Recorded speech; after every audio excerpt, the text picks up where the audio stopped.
minute. Who are you?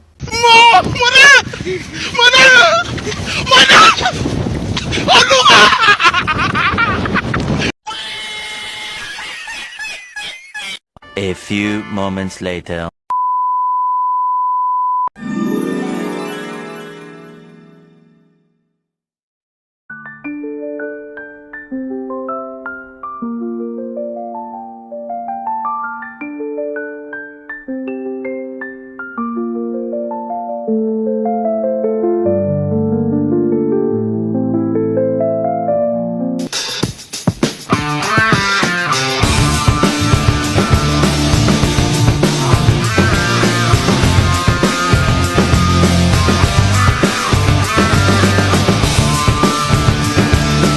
A few moments later.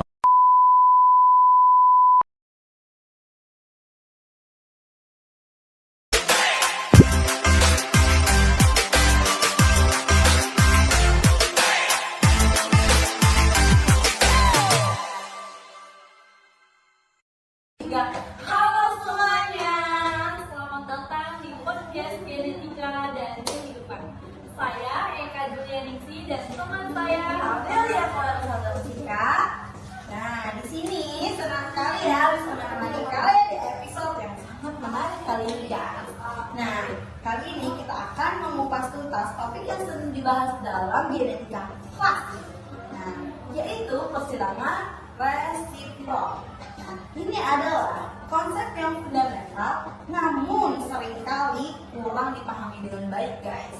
Nah, untuk memahami kekurangan yang kita pahami, lebih baik kita langsung mengundang seorang ahli guys. Namanya itu dokter Danilson dan dokter Maya asistennya. Kita langsung aja ya guys panggil. Selamat datang dokter Danilson dan dokter Maya.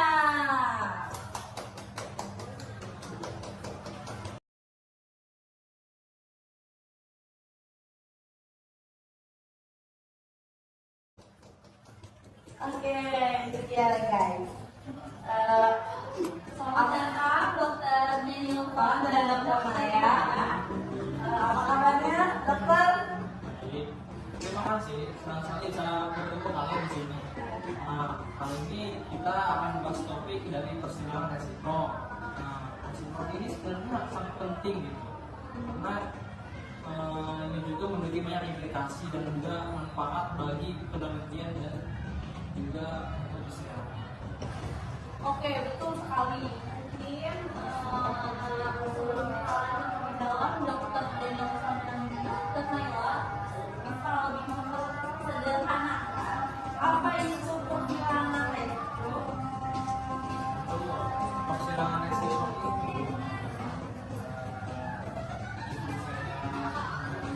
persilangan antara dua individu.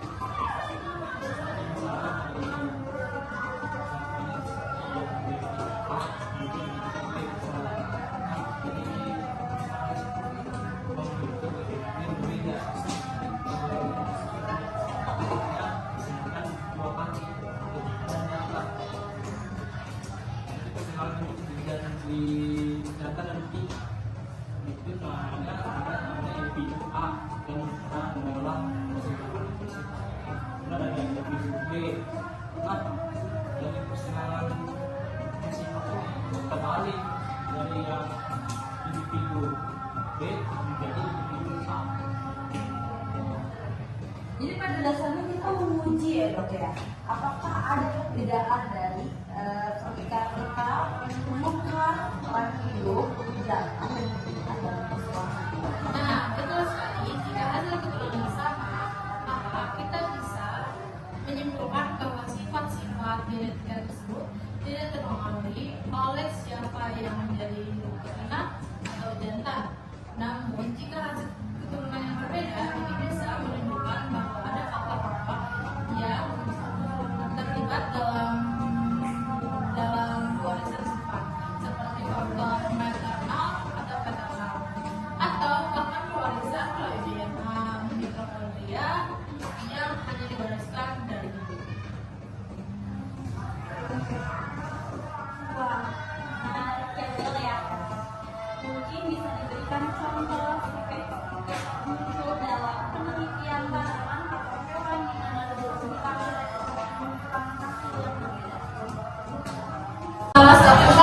asing adalah dalam penelitian tanaman jagung.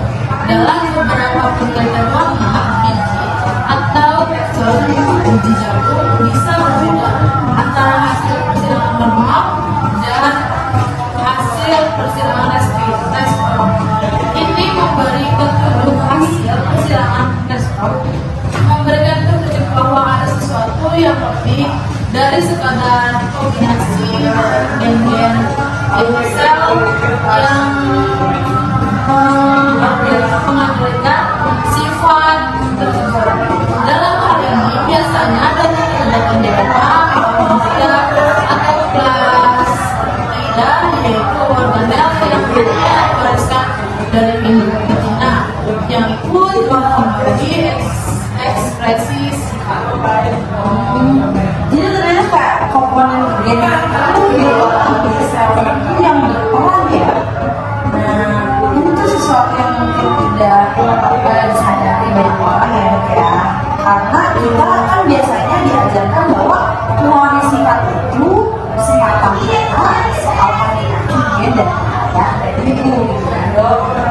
Terus, itu kan memang berfokus pada DNA dan bisa plasma itu juga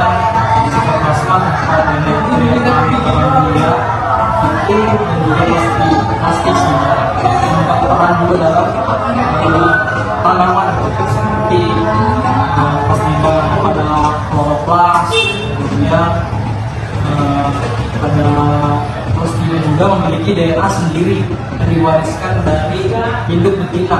Jadi ada perbedaan gitu antara pewarisan sifat yang berhubungan dengan fungsi fotosintesis. Kemudian pada warna daun itu juga memiliki kemampuan fotosintesis. Persilangan respro itu bisa menunjukkan pengaruh sitoplasma. Sih memberikan perspektif baru ya soal koalisi sifat di teman-teman. Tapi bagaimana sih dengan pada hewan dan manusia dok? Apakah persilangan respro ini juga bisa relevan di sana? Tentu saja pada hewan persilangan respro digunakan untuk mempelajari efek maternal dan paternal. Contohnya paling terkenal adalah pada buah Drosophila melanogaster. Ketika para peneliti melakukan persilangan respro antara dua varietas buah yang berbeda, mereka pada melihat perbedaan dalam hasil keturunan, terutama terkait dengan sifat yang diwariskan melalui sitoplasma. Misalnya ada penelitian yang menunjukkan bahwa beberapa sifat kelainan genetik pada buah lebih sering muncul jika si induk betina membawa mutasi tersebut yang mengindikasikan adanya efek maternal. Jadi di dunia hewan hasil persilangan respro itu juga bisa beda dan menunjukkan bahwa induk betina membawa pengaruh lebih besar karena adanya pewaris plasma. Yang tidak hanya di lalat buah, melainkan ada juga di mamalia, termasuk manusia. Untuk mitokondria ini ada pada manusia juga diwariskan secara eksplisit. Pada hewan juga ada beberapa sejumlah genetik, yaitu masih pada DNA dan ada mitokondria. Misalnya beberapa penyakit metabolik atau gangguan namanya itu neuromuskular. Dokter, jadi bukan cuma ada di hewan, berarti ada di berarti bukan cuma ada di buah-buahan, berarti ada di hewan juga mamalia. Ya, misalkan beberapa penyakit itu kan tadi dari neuromuskular, kemudian disebabkan oleh mutasi yang diwariskan dari ibu, meskipun ayahnya itu menunjukkan gejala yang sama.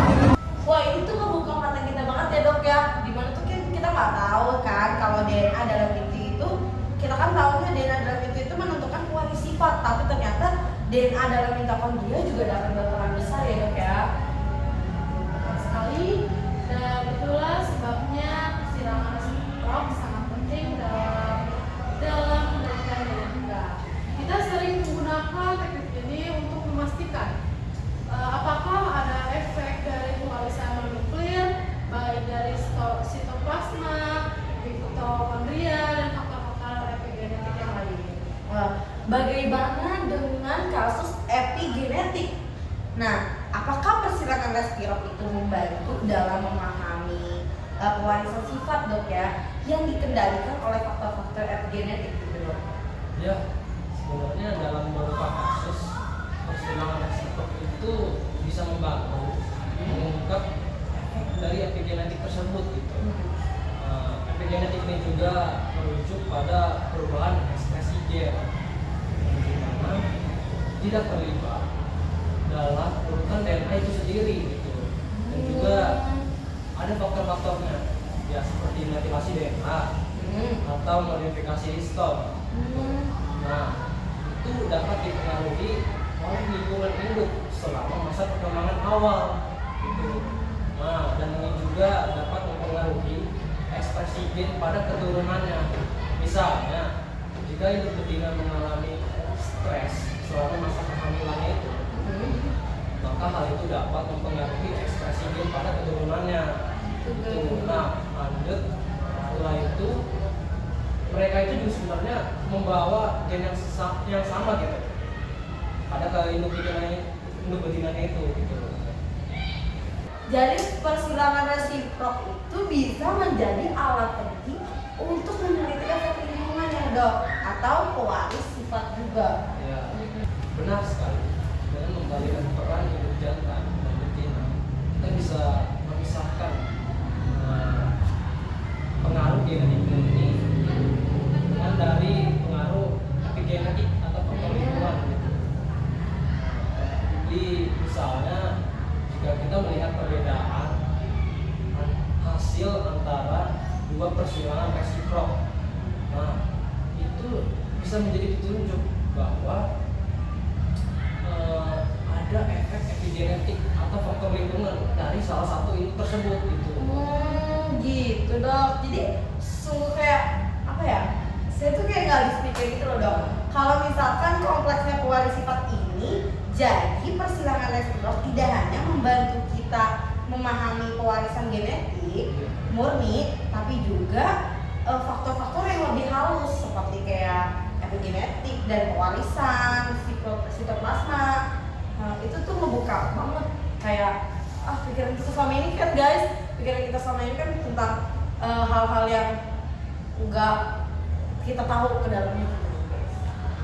Ya betul banget, dan ini menjadi salah satu alasan kenapa persilangan resiprok masih banyak digunakan dalam penelitian genetika.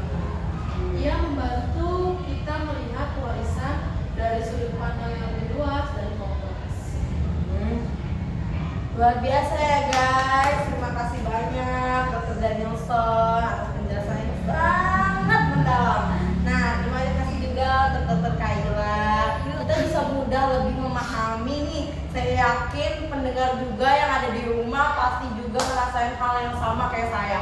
Jadi bisa tahu lebih dalam nih tentang apa sih yang membuat kita menjaga hari ini tuh. Semua terjawab oleh Dr. Danielson dan Dr. Naila. Terima kasih ya dok atas penjelasannya pentingnya persilangan resiprok dan dalam genetik. Saya juga senang kita bisa berbagi ilmu bersama-sama. Baiklah pendengar, sampai di sini dulu episode kali ini. Jangan lupa untuk mendengarkan episode selanjutnya, di mana kita akan membahas topik-topik yang lainnya yang lebih spektakuler, lebih luar biasa, lebih wow pokoknya. Terima kasih dadah semuanya.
Ngày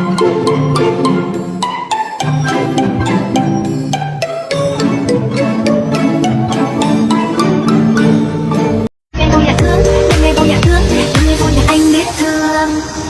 Giây phút em gặp anh là em biết em si tình, tình tình tình tang tang tình tang tình tình tình tang tang tang. Giây phút em gặp anh là em biết em si tình, tình tình tình tang tang tình tang tình tình tình tang tang tang.